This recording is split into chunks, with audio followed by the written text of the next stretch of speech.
최수진입니다. 강명일 비상대책위원장님 오셨나요? 네. 최근 4월에 공소 제기한 이 MBC 전승호 전 사장과 박선재 전 사장의 부당 노동 행위 공소장의 열람이 허가되어서 이 건에 대해서 저희가 살펴보았습니다. 그 문재인 정부 이에 2017년에 제1노조 소속 취재 기자들로만 인사 발령을 하고 나머지에게는 불합리한 처우를 했다. 참고인 이게 사실입니까? 네, 맞습니다. 저도 도쿄 특파원으로 있었는데 4개월 만에 소환 통보를 받았고요.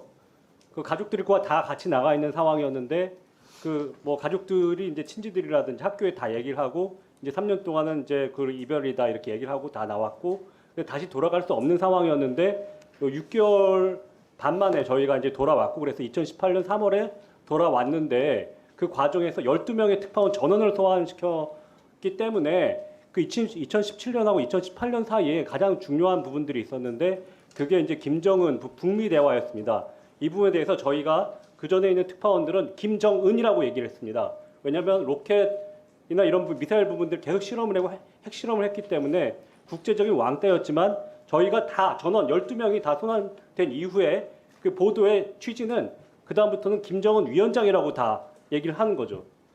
그러면서 국제적으로 정상적인 외교를 할 수 있는 국가의 수장으로서 대우를 받기 시작합니다. 그게 바로 방송 장악이라고 저희는 생각하는 거고요. 그 이후에 저희들은 어떠한 뭐 보직이나 어떠한 보도국 내 취재부서에 어떤 자리를 받지 못하고 미발령 대기 상황으로 있었고 저희가 취재기자의 부서가 아니었던 뉴스 영상 센터라는 곳에 40~50명을 몰아놓고 거기서 아무런 일도 주지 않고 그리고 그 쇠고기 등급으로 여기서는 아직 어떤 식으로 우리가 정육을 해야 될지 모르겠다 하는 식으로 이렇게 몰아놓고 아무 일도 하지 않고 이런 식으로 해놨던 겁니다. 그 이후에 제가 갔던 곳이 3월 5일 날 이후에 제가 특파원에서 돌아왔고 있었던 부분이 어디였냐면 뉴스 데이터 팀이라는 곳이었습니다. 뉴스 데이터 팀은 그 전에 파견직들이 하는 단순 업무직이었습니다. 그래서 뉴스 투데이의 자료를 정리하고 색인을 작성해서 달고 그래서 자료 정리를 하는 부서였습니다. 거기서 하루에 10건씩, 20건씩 자료 정리하라는 일을 저희한테 강요했습니다. 도쿄 특파원한테 한 것입니다. 이게 방송자가 아니고 뭐겠습니까? 지금 120명 정도가 됐던 보도국의 취재센터 여기에 전원 언론 노조만 배치를 하고 저희들 61명, 취재센터에서도 61명을 모두 취재센터 밖으로 쫓아내버렸습니다. 이게 방송자가 아닙니까? 이게 상황이 지금까지도 유지가 되고 있고 어떤 사람은 마케팅에서 회사 기념품 같은 거 팔고 있고 어떤 사람은 주조실에서 매일 밤을 새면서 망막이 떨어질 때까지 일을 하다가 망막 떨어졌다 그러니까 심의실로 발령을 내고 그리고 어떤 분은 아까 말씀드렸던 레코드실에서 자료 정리하라고 하고 이게 말이 되는 일입니까? 지금 현재 MBC에서 일어나는 일입니다. 여기에 대해서 지금 이 부분을 해소하겠다는 사람이 나타나서 저희 너무 고마운 겁니다. 이 부분을 좀 해소해 주십시오. 이 표를 보면 이 빨간색 같은 경우는 주요 간부들 민노총 노조원 색깔을 말하는 거고요. 단지 노란색 표시만 비언론 노조원입니다. 회사는 돈을 벌고 노조는 임금 올려야 하는데 이렇게 이해관계가 상충되는데 노조원 본부장들이 하는 것에 대해서 이거에 대한 상충적이나 이해관계 문제는 없다고 보십니까? 이런 겁니다. 예를 들어서 경영본부장 밑에 인사부장이 있고 법무부장이 있고 법무부장이 노무부장 역할을 합니다. 그렇다면 예를 들어서 이제 노사협의회가 열린다고 하면 노동자의 대표가 와서 민노총에서 이제 교섭 대표 노조니까 전원을 노조 측 위원들을 임명을 합니다. 사측인 위원들도 다 언론 노조원이라는 거죠. 본부장이 언론 노조원이 말이 됩니까? 본부장인데 임원인데 어떻게 노조원을 합니까? 그래서 노사협의회가 열리면 다 노조원끼리 협의를 하는 겁니다. 편성위원회도 마찬가지입니다. 편성위원장이 편성본부장이 노조원입니다.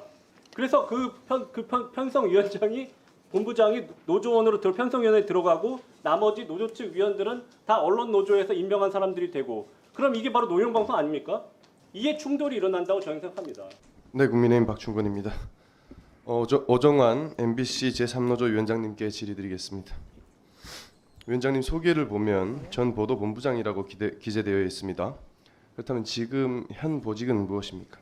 그 보도본부장에 해임된 뒤에 그 옛날 방송된 아침 뉴스에 색인 붙이는 작업 3년 반 했고요. 아무도 참고 안 하는 그런 보고서 쓰는데 그런 업무가 약 2년을 냈습니다. 근데 네. 이 업무라는 게 참 모욕적인 게요. 말씀드렸듯이 아침 뉴스는 별로 참고를 안 하기 때문에 자료를 안 쓰기 때문에 그 동안에 책임 붙이기 작업 안 했는데 그걸 저를 시켰습니다.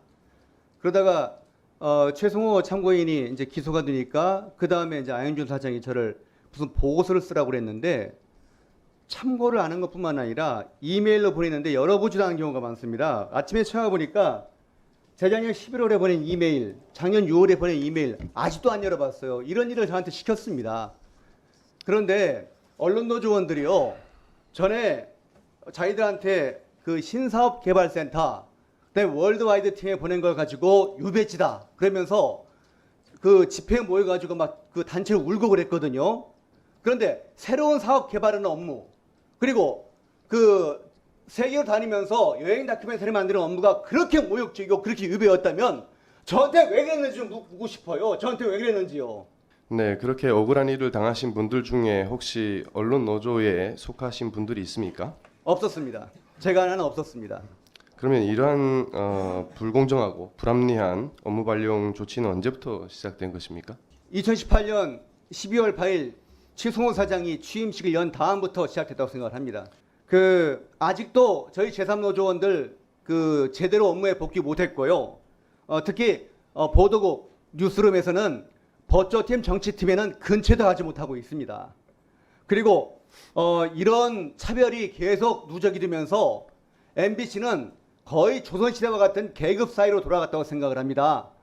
맨 위에 언론노조 간부 출신들이 모든 혜택 독차지하고 있고요.